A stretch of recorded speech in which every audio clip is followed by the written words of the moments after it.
Maka itu Injil nggak pernah selesai di bumi. Misalnya hari ini kita adalah orang kelompok pertama yang jumpa Tuhan Yesus. Dalam sangat kaya itu tiba-tiba dia ketemu kita. Aduh, gerasinya berlaku untuk kita. Dia beri semua kekayaannya kepada kita. Langsung dia Yesus bagaimana? Miskin. Yang kaya siapa? Kita. Karena dia Tuhan dan ini present continuous tense, maka nggak lama dia kaya lagi. Betul tidak? Nah, baru kaya sebentar, gerombolan miskin kedua datang lagi. Dia ngapain lagi? Miskin lagi. Tapi karena dia Tuhan, kaya lagi. Baru kaya sebentar. Ketiga datang gerombolannya. Dia ngapain lagi? Miskin lagi. Jangan tertawa dulu. Kita gerombolan pertama yang jadi kaya. Kita akan ketemu orang miskin juga. Jangan pura-pura tuli ya. Ayo teruskan. Serius saya berkata. Kalau kita ketemu orang miskin, kita harus apa? Tidak jelas. Harus jadi miskin. Memberi berapa? Ayo. Memberi berapa? Ayo. Serius. Memberi berapa? Semua. Habis-habisan. Jangan takut miskin terus. Karena kita kenal sumbernya. Nggak lama pasti kaya lagi. Percayalah saudara. Baru kaya sebentar ketemu miskin lagi.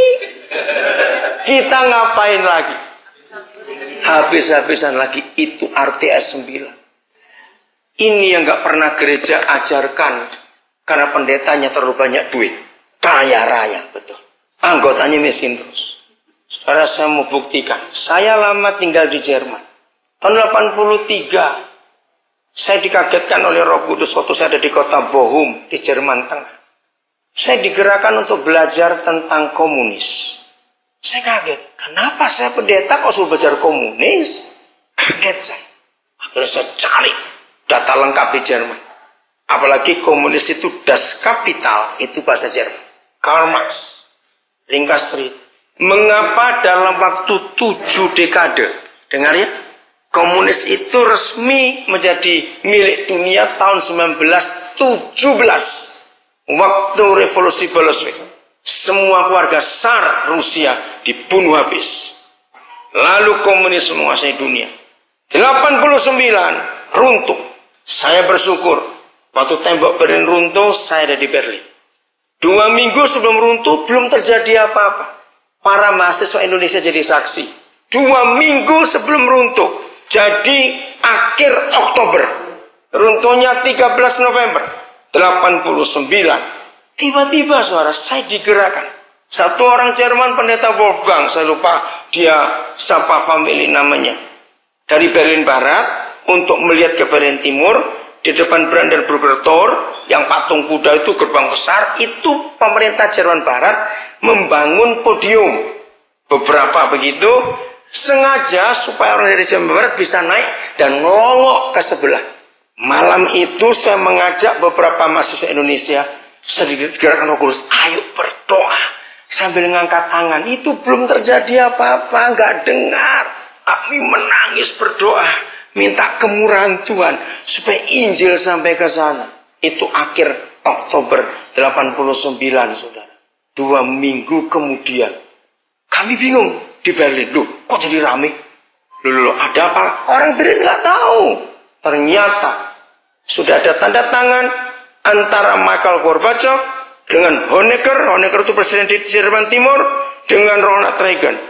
Akan segera dibuka. Wow. Saudara, lalu orang-orang Jerman yang saya ajak berdoa malam itu, mereka kaget. Dia tanya, kamu kok tahu? Saya nggak tahu. Tapi Roh Kudus berita. 25 Desember 89.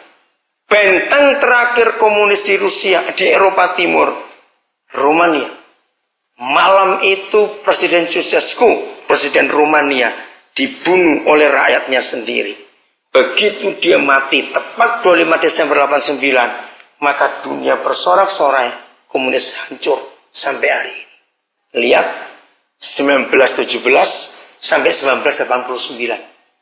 7 dekade, 70 sekian tahun. Saudara percaya, sepertiga dunia jadi komunis. Kok bisa? 83 saya mempelajari. Ketika Karl Marx menemukan faham komunis, saya syok. Ternyata faham itu dia temukan dari Kisah Rasul 2 dan Kisah Rasul 4. Komunis hanya memakai 7 ayat dari Alkitab. Gila enggak ini, saudara? Saya marah. Bagaimana hanya pakai 7 ayat sepertiga dunia dalam 70 tahun jadi komunis? Kita yang pakai seluruh Alkitab 2000 tahun enggak jadi-jadi. Aneh bukan? Dengarkan. Ternyata komunis itu sangat Kristen dan sangat Alkitabiah. Jangan kaget dulu. Karl Marx melihat para pemimpin gereja kaya raya, rakyat menderita. Zaman itu akhir abad yang ke-19, tahun 18-an. Rakyat Eropa menderita kelaparan karena perang gak habis-habis. Karl Marx ini mahasiswa teologi, saudara. Tapi kecewa melihat arogansi para pemimpin gereja. Gereja semuanya emas, kekayaannya hebat. Nah, lalu Karl Marx berkata gini, "Hei pemimpin-pemimpin," dia marah kepada Paus, "berkomunilah kamu, jangan duduk di sana terus." Tahu kata komuni itu apa? Yang orang Katolik pasti ngerti. Apa itu kata komuni? Persekutuan antara Yesus dengan manusia. Komuni itu perjamuan kudus. Itu teriakan Karl Marx, turun kamu, berkomunilah. Yesus saja mau jadi miskin berkomuni. Itu ayatnya tadi kita baru baca. Kamu duduk di situ, pesta terus. Dari kata komuni, kata kerjanya adalah community, komunitas. Kata bendanya adalah komunikasi. Jadi komunis itu dari Alkitab. Yesus yang mau bersekutu dengan manusia, meninggalkan surga dalam segala kekayaannya. Nah, yang saya tanya gini, Papa, tapi kan ini jadi salah. Setelah Karl Marx mati, Engels yang meneruskannya salah. Dari Engels diterima oleh Mussolini, Stalin, wah lebih rusak lagi. Langsung sampai kemana-mana. Maka itu paham sama rata itu Kisah Rasul 2. Nggak ada yang kaya, nggak ada yang miskin. Sama. Baca nanti pulang Kisah Rasul 2, Kisah Rasul 4. Saya nggak ada waktu. Begini Roh Kudus berkata, saya marah dong. Alkitab dipakai salah, tapi kenapa jadi hebat? Kita gereja pakai Alkitab, katanya benar. Kenapa kita yang salah? Saya masih di perpustakaan, di Unibohum. Saya kaget, kok bisa begini? Dengarkan ilustrasi dari Roh Kudus. Daniel dia bilang, ketika manusia masih pakai zaman batu, semua alat pakai batu. Suatu saat mereka menemukan logam. Itulah zaman perunggu, masih ingat? Lalu manusia mulai pakai alat-alat dari logam. Pertama kali mereka menemukan logam untuk hidup. Ada pisau, ada parang, macam-macam. Mereka mikir nggak itu untuk membunuh, untuk jahat? Tidak mikir. Begitu senjata-senjata itu jadi, ternyata ada orang berniat jahat, pakai golok atau pisau atau parang.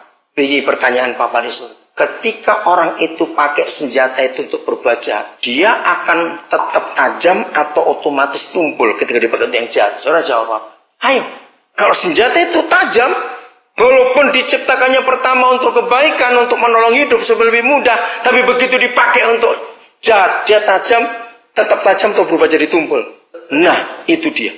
Betul sekali. Saya menangis minta ampun. Sama Daniel. Ketika komunis memakai senjataku itu firman. Untuk yang jahat, dia tetap senjata yang tajam. Maka itu 7 dekade dunia sepertiga jadi komunis. Saudara, saya sedih melihat gereja ini. Hebat. Ini konsepnya. Kita nggak mau jadi miskin untuk Injil. Jujur.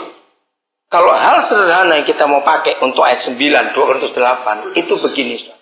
Tiap kali saudara belanja untuk pribadi dan keluarga ya, apa saja makanan, pakaian, perhiasan, peralatan, mobil, apa saja. Yang benar, ini gampangnya. Berapa banyak uang yang kita keluarkan untuk keperluan keluarga,